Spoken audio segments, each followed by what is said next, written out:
हम लोग पढ़ रहे थे क्लास 9 का पहला chapter matter in our surrounding, जिसमें प्रीवियस लेक्चर्स में हम लोगों ने मैटर के कंस्टिट्यूएंट पार्टिकल्स की बात करी थी और उन पार्टिकल्स की प्रॉपर्टीज को डिस्कस किया था, कैरेक्टरिस्टिक्स को डिस्कस किया था।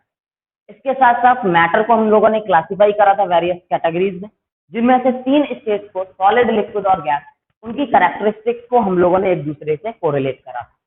और उसके बाद हम लोगों ने डिस्कस किया था टेम्परेचर को, जहां वेरियस टेम्परेचर स्केल्स को देखा था, किस तरीके से डिग्री फारेनहाइट से केल्विन में या सेल्सियस में इंटर कन्वर्जन करते हैं, उन चीजों को हम लोगों ने समझा। आज हम लोग स्टार्ट कर रहे हैं एक नया topic and that is the diffusion.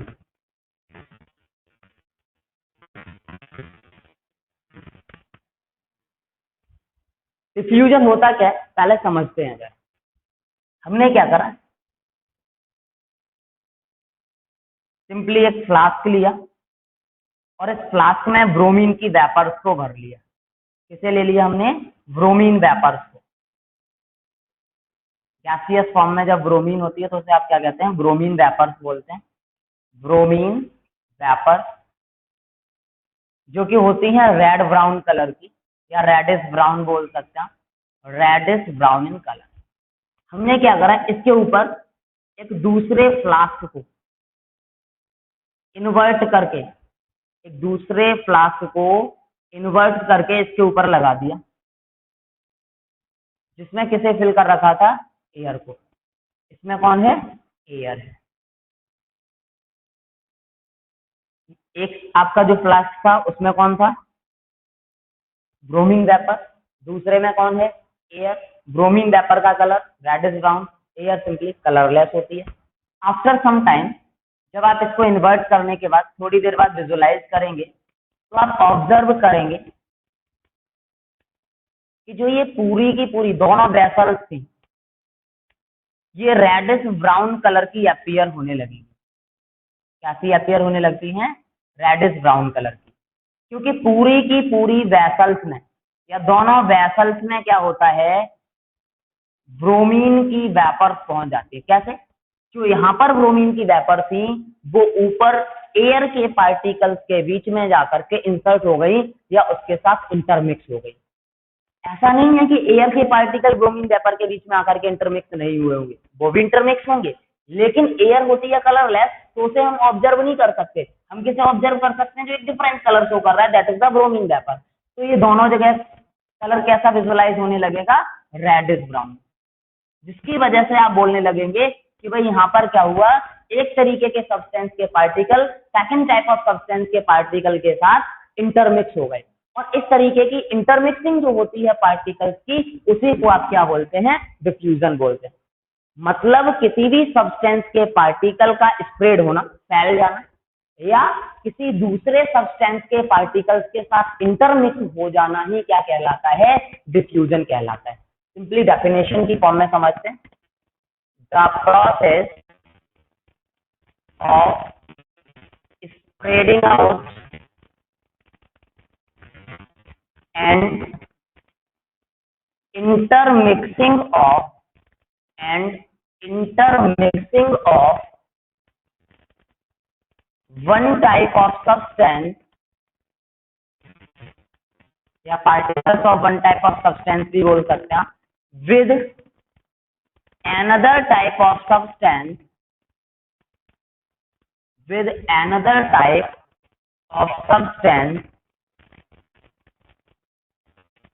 is called diffusion। Simply diffusion क्या है समझिए। जब किसी भी एक सब्सटेंस के पार्टिकल दूसरे सब्सटेंस के पार्टिकल्स के साथ इंटरमिक्स हो जाते हैं, मिलने लगते हैं, तो प्रोसेस को ही आप क्या बोल देते हो? डिफ्यूजन बोल देते हो। Example, bromine vapour and air का इंटरमिक्स होना, intermixing of bromine vapour with air. Simply जो आपकी ब्रोमीन वेपर होते हैं, ब्रोमीन एक एलिमेंट है आपकी पीरियोडिक टेबल का, जिसका सिंबल होता है Br, लेकिन ये एग्जिस्ट करता है नेचर में, एग्जिस्ट एज Br2।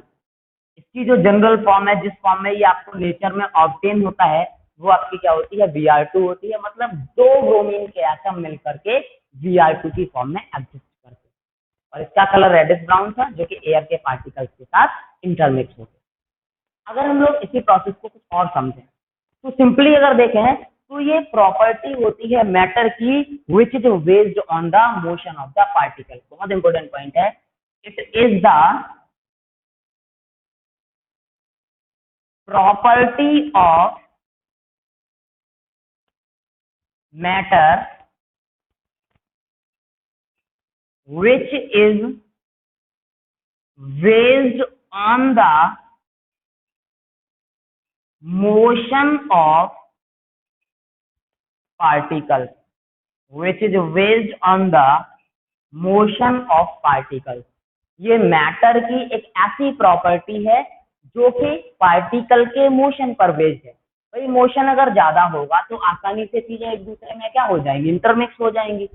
तो यहाँ पे सिंपली हम लोग बोलते हैं कि एक ऐसी प्रॉपर्टी है मैटर की जो कि पार्टिकल्स के मोशन पर डिपेंड करती है या मोशन पर बेस्ड होती है। अगर एक और बात करें तो जो डिफ्यूजन है, सॉलिड का भी हो सकता है, लिक्विड का भी हो सकता है, गैसेस का भी हो सकता है। तो हम लोग क्या बोलेंगे, डिफ्यूजन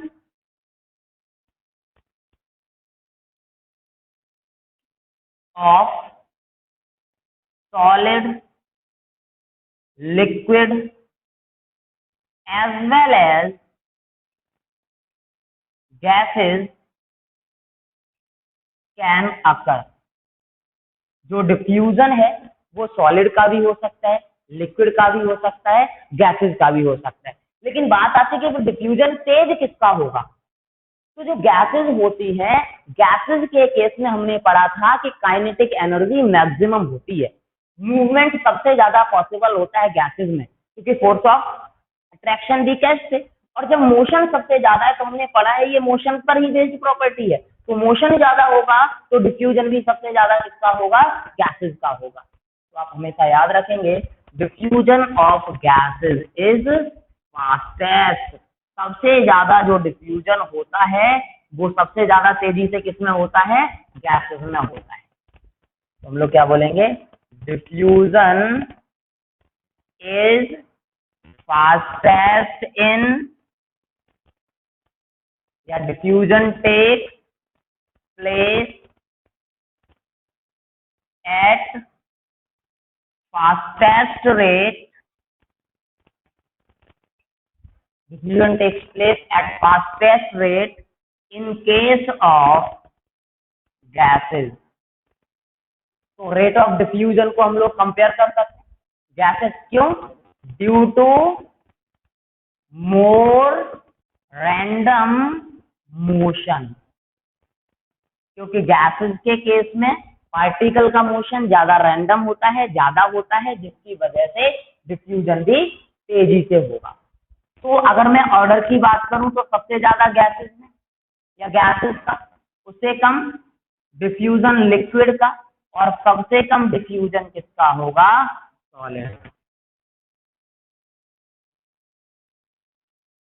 रेट ऑफ डिफ्यूजन। अगर यहीं पे हम लोग इफेक्ट ऑफ टेम्परेचर को ऑब्जर्व करें, इफेक्ट ऑफ टेम्परेचर किस पर, डिफ्यूजन पर। तो देखिए पहले जरा इस कंसेप्ट को समझते हैं, टेम्परेचर का इफेक्ट कैसे पड़ सकता है। जब हम लोग, चलो पहले एक बात आती है कि टेम्परेचर बढ़ाएंगे कैसे, सिंपली हीटअप कर।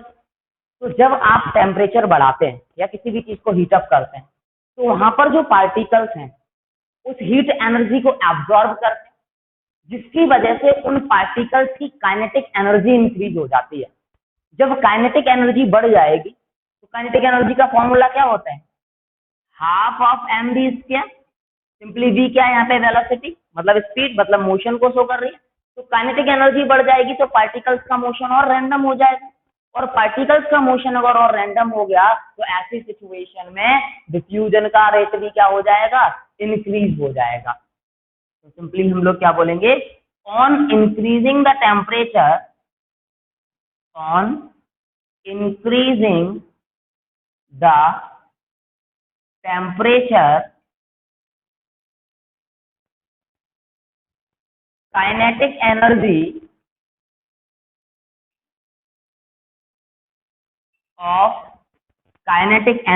Of particles increases and motion become more random,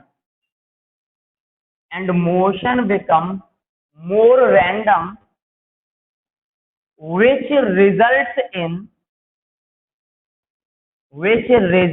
in increase in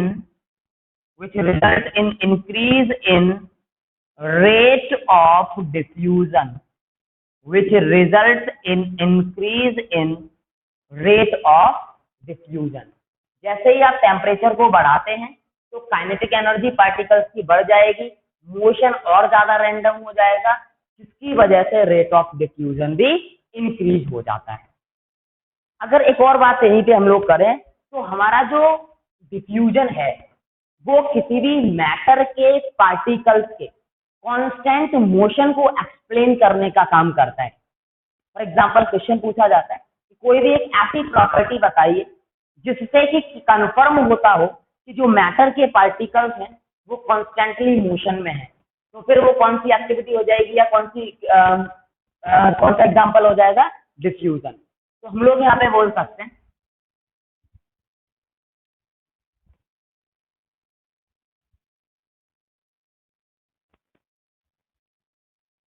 it tells about the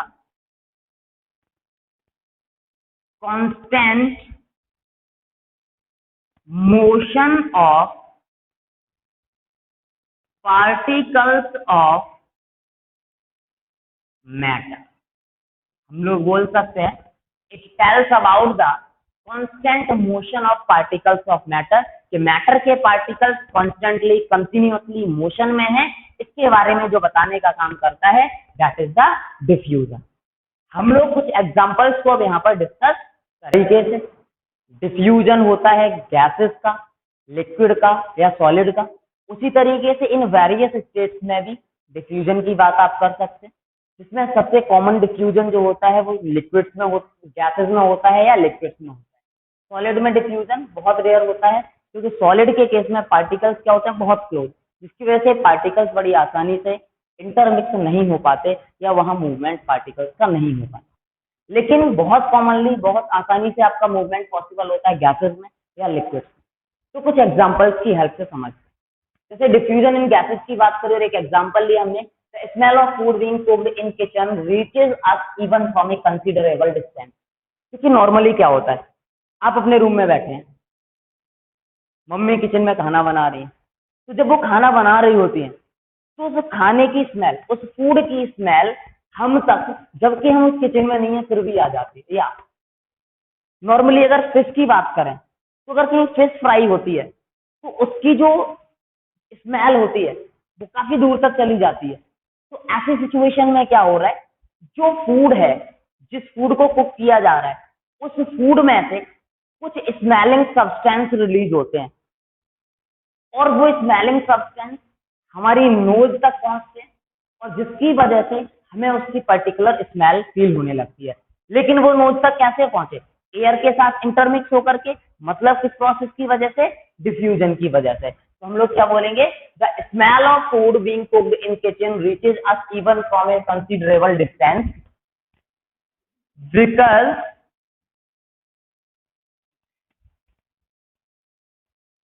some vapor particles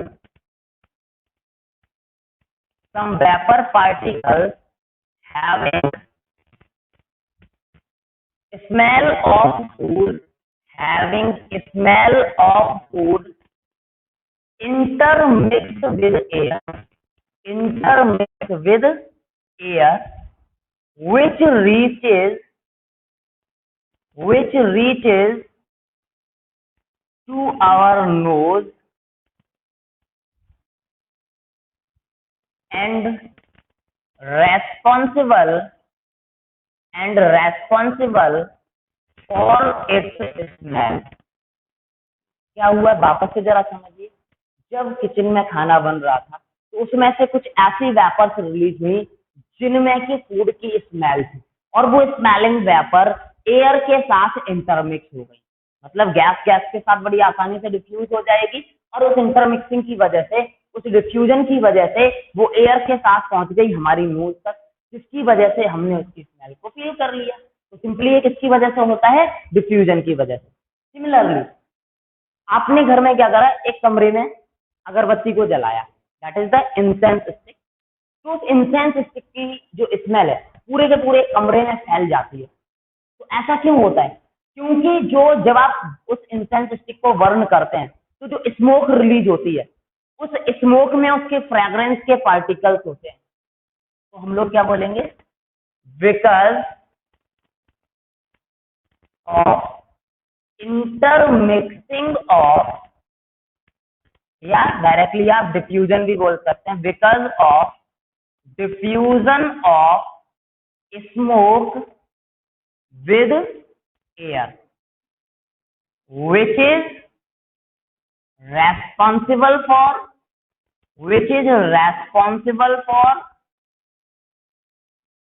its fragrance। Simply क्या हुआ भाई, फ्रेग्रेंस क्यों जल्दी से फैल जाती है? क्योंकि उसके जो स्मोक पार्टिकल्स हैं वो बड़ी आसानी से एयर के साथ इंटरमिक्स होते हैं।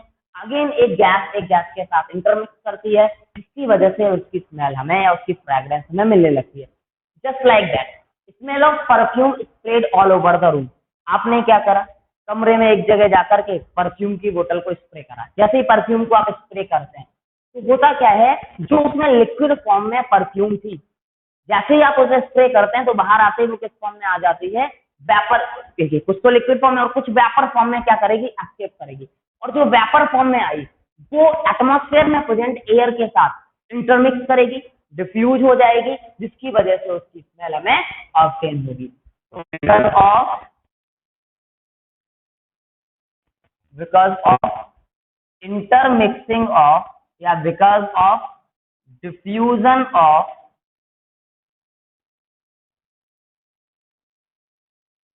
Smelling vapour with air.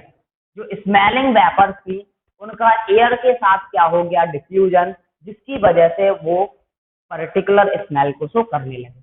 अब आता है smell of leakage of LPG. LPG simply liquefied petroleum gas, या सिंपली अगर बोले तो इसे कुकिंग गैस बोलते हैं।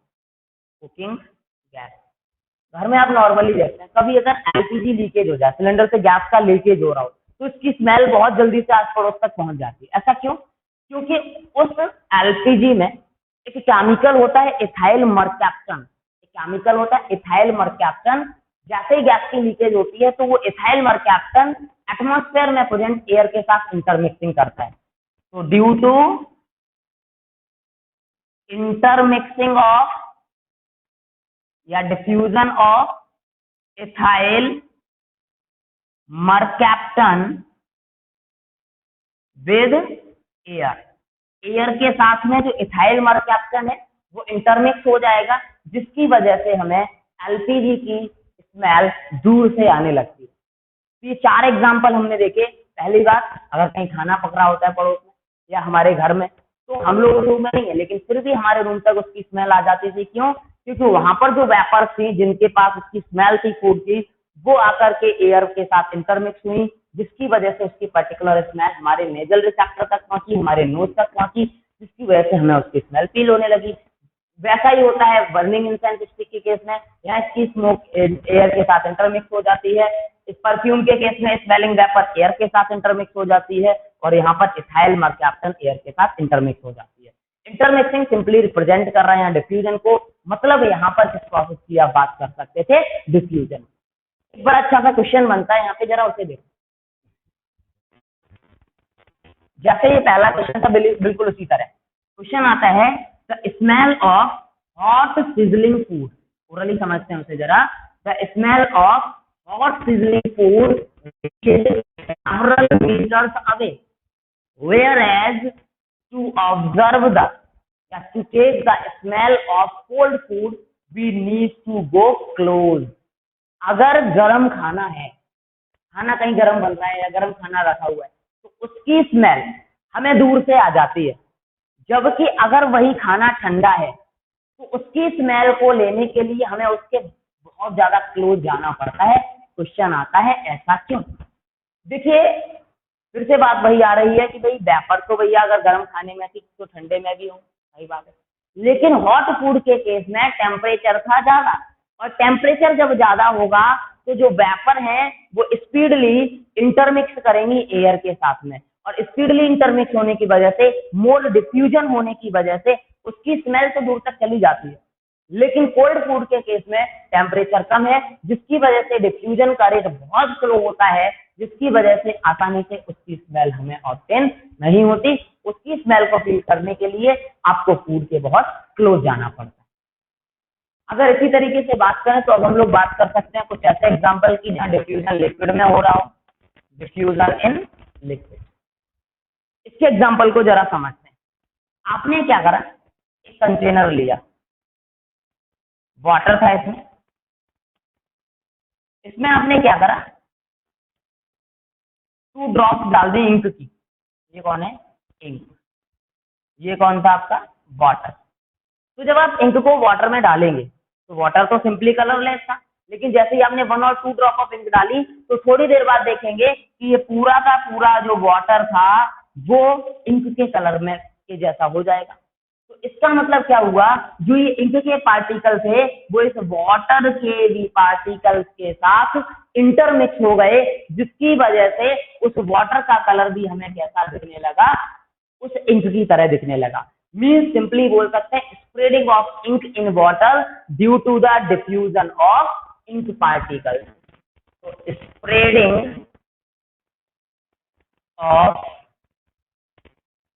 Colour of ink in water due to diffusion of ink particles in water। लेकिन क्या मैंने इसे स्टिर किया था, घुमाया था? नहीं, ये तो अपने आप डिफ्यूज कर गए। तो इसे हम लोग बोलते हैं water on by on it's on, जिसमें ये क्या होता है, अपने ही आप यहाँ पर जो इंक के पार्टिकल्स हैं वो यहाँ पर क्या हो जाएंगे, डिफ्यूज हो जाएंगे। बिल्कुल सिमिलर वे में एक और एग्जांपल की बात करते हैं। आपने क्या करा, एक कंटेनर लिया, वाटर ले रखा था इसमें, इसमें आपने क्या करा, एक पीस ऑफ कॉपर सल्फेट डाल दिया। एक पीस किसका डाल दिया आपने? कॉपर सल्फेट का डाल दिया। कॉपर सल्फेट का कलर कैसा होता है? ब्लू। तो आप इसे ऑब्जर्व करेंगे कि कुछ समय के बाद जो कॉपर सल्फेट का ब्लू कलर था उसकी वजह से ये पूरा का पूरा सॉल्यूशन ब्लू कलर का विजुअलाइज होने लगेगा। अगेन यहाँ पर क्या हुआ होगा, colour of copper sulphate spread हो गया होगा किसमें? वाटर में, due to the diffusion of copper sulphate particles. तो आप क्या बोलेंगे? Spreading of colour of copper sulphate, colour of कैसा कलर होता है? Blue. Spreading of blue colour of copper sulphate in water due to diffusion of copper sulfate particles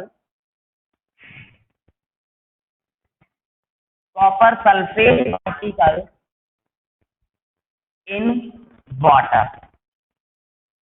बिल्कुल similar way में अगर आप कॉपर सल्फेट की जगह पोटेशियम परमैंगनेट का क्रिस्टल ले लें तो उस केस में क्या हो जाता है? पर्पल कलर आ जाता है। थर्ड एग्जांपल क्या हो जाएगा? Spreading of purple colour of potassium permanganate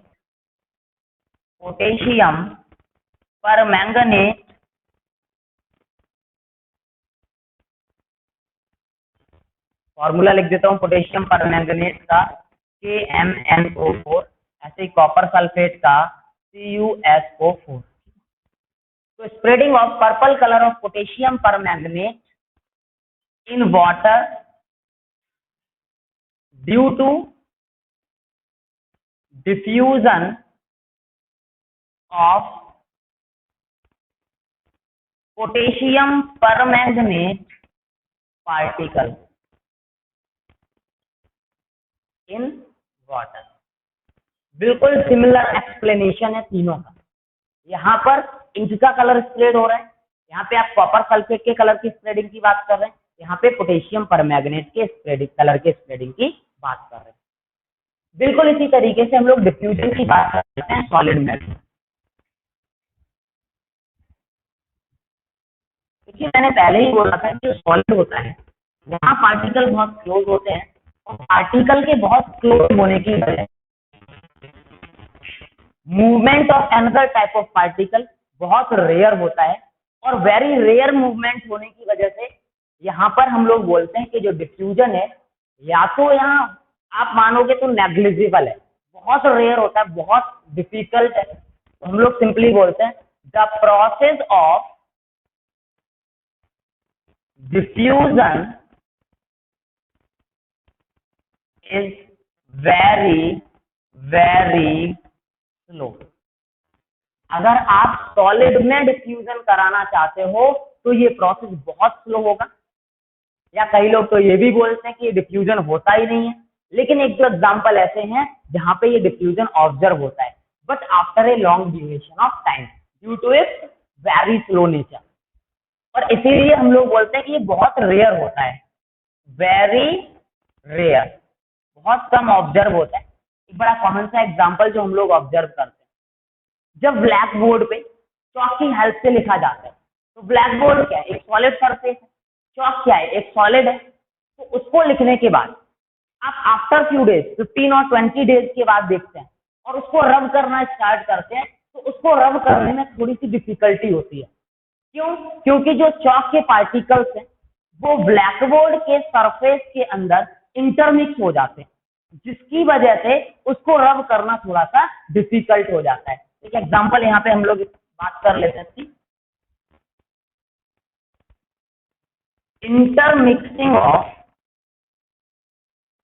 intermixing या simply diffusion of particles of chalk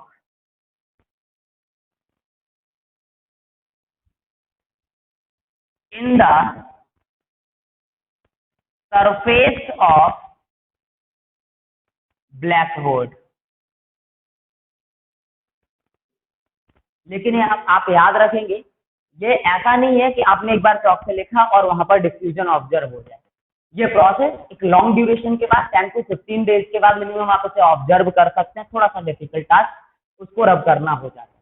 similarly अगर आप क्या करें, दो मेटल ब्लॉक्स को ले लें और उन दो मेटल ब्लॉक्स को कंप्लीटली टाइटली उनको बांध करके प्लेस कर दीजिए और उनको आप आफ्टर फ्यू ईयर्स जब ऑब्जर्व करते हैं तो वो क्या होती है, जो मेटल की ब्लॉक्स हैं वो एक दूसरे के साथ चिपक जाती है, क्योंकि वहां पर क्या होता है, एक मेटल के पार्टिकल दूसरे मेटल के पार्टिकल के साथ इंटरमिक्स होना शुरू कर देते हैं। तो ये जो एग्जांपल्स है किस केस में, जब डिफ्यूजन इन सॉलिड की बात करते हैं। एक कॉमन एग्जांपल बस आप याद रखेंगे, जो इंटरमिक्सिंग या diffusion of particle of chalk है किसके साथ, ब्लैक बोर्ड के सरफेस के साथ।